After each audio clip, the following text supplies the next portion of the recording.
Hello, YouTube. I'm Vince White. I'm an employment attorney, and today we're talking inside baseball, or more accurately, inside employment law. Sometimes people say like, "Oh, why do you get a percentage of everything you win me? What are you paying for?" It's all just words, right? And it's not all just words. We have overhead. We have, payroll, we have expenses, we have office space costs, and all of these things. And I think sometimes it helps people to remind them, like, it's not free to represent you. Like, we sink tens of thousands of dollars into a case on the assumption that we'll be able to win it for you. And if we win it for you, we'll make money. And I think often people forget that. People are like, oh, you're taking a percentage of what you win from me. You're robbing me. And it's like, well, no, you wouldn't even be able to afford to bring your case without us. We're we're we're representing you, we're fighting for you, and kind of bankrolling your litigation at the same time. We take on most of the risk in this situation. Now, I get it. That's not how it feels to you. It is the reality of the situation. So I thought I would talk about office space really quickly in New York City. Now, over the past 2 years, we moved almost all of our operations out of New York City. It's not gone well in New York City, and for obvious reasons, almost all of our staff have moved out.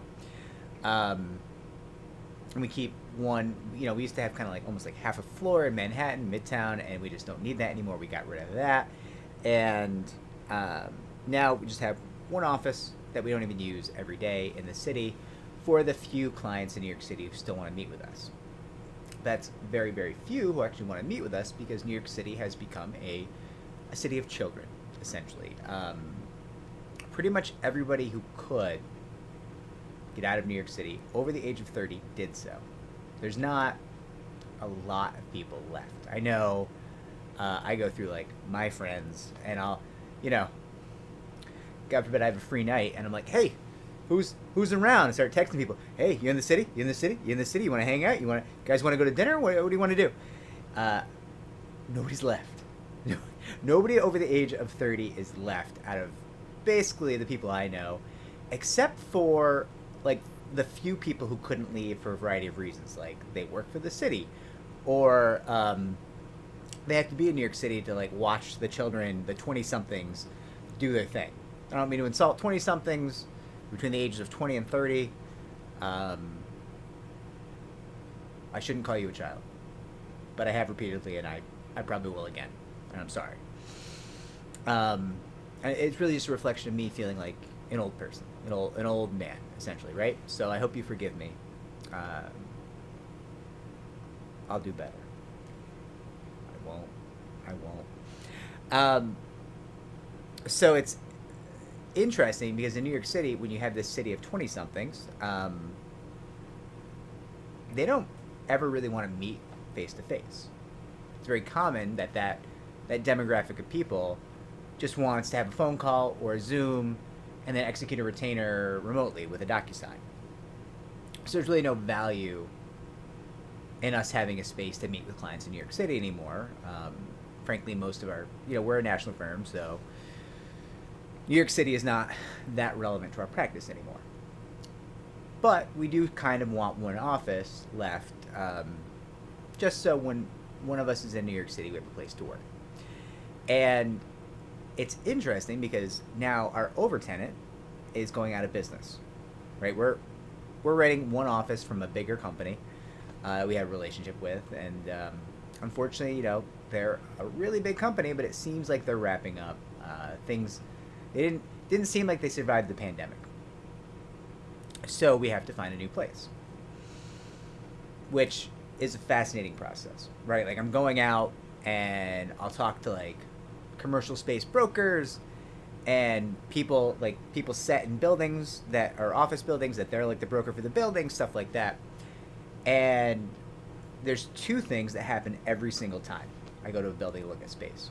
One, there's between 5 and 15 floors of space just wide open, just completely open, empty, unused, barren shells that they have no tenants to fill.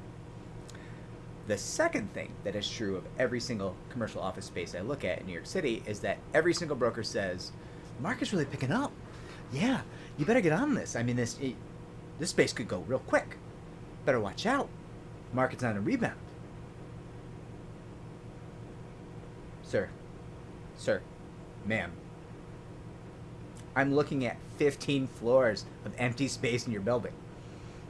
Who are you telling that the market is rebounding?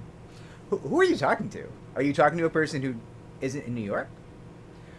Are you talking to a person who's not looking at 5 to 15 floors of empty office space in your building? Are you talking to someone who's not aware of the fact that New York City is currently trying to figure out a plan to retrofit office buildings into apartment buildings because there are so many empty office buildings in New York City right now? Which is it? Who are we talking to? What?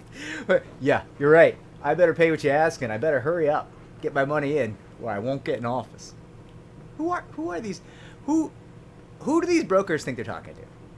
What tenants? What commercial tenants are coming in and be like, yeah, New York City's definitely back now? No one's that stupid. No one in New York City is that stupid. Which is why it's so weird when like the national media is like, New York City's on a rebound. Like, no, not even a little bit. No, it's not. I mean, we can't even decide if we have 40,000 or 300,000 homeless people. I spent the last 3 days having that debate, and all the data sources disagree. They can't even agree on what a homeless person is. I would have thought that was simple. I thought that was a fairly simple definition. Turns out, no. No, it's not. So it's just funny, right? Like, you specifically don't care about this, but I hope it's at least entertaining. And it's an idea of what we do in terms of the time, the effort, the overhead, the infrastructure that we keep in place to have the team ready to litigate for you, to fight for you, right? To help you. And it's just humorous, right? Like, it's silly. The office space is not going to be expensive, right? I mean, at this point, I'm considering just entering every negotiation for office space with the demand of, like, how much will you pay me to take an office from you? Because all this empty space can't be a good look for these companies, these landlords, right? And clearly I'm being facetious. I don't think they're going to pay me to be in their space, but, like, pretty sure we got the landlords on the run at this point in the commercial market in New York City. There's just not... I mean, I kind of want to pick up this camera right here and go show you the luxury apartment building that you can see out my window. It's brand new. It's gorgeous. Every single one of the corner apartments, these luxury apartments, for as far down as the eye can see, and as far up as the eye can see from my office, is empty with one exception. The corner apartments, the most valuable apartments, big, expansive windows out looking out in Midtown Manhattan. The apartments that maybe a 20-something might not necessarily be able to afford because they haven't established their career to the same extent yet. It's not true of everybody. There's lots of 20-somethings that are crushing it and making big bucks, right? I'm just saying, generally speaking, and people in their 20s tend to earn a little bit less than people in their 30s, 40s, 50s, 60s, 70s, and so on. So these more expensive apartments, they go empty. Nobody can afford them, right? So I kind of want to just take the camera and show you because it's kind of hilarious, and it's just one of these things where, like, there seems to be this persistent desire to lie about New York City and how it's bouncing back. And these poor brokers, I mean, all these landlords they're hurting, and these brokers working on commission, God help them. I don't know how they do it right now in New York City. Anyways, this is just me ranting, I guess. I don't know how much value this had.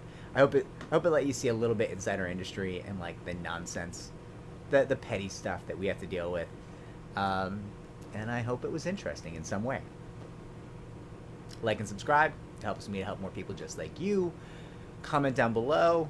If you've got good office space, you can pay me for my office there. I know. Tempting.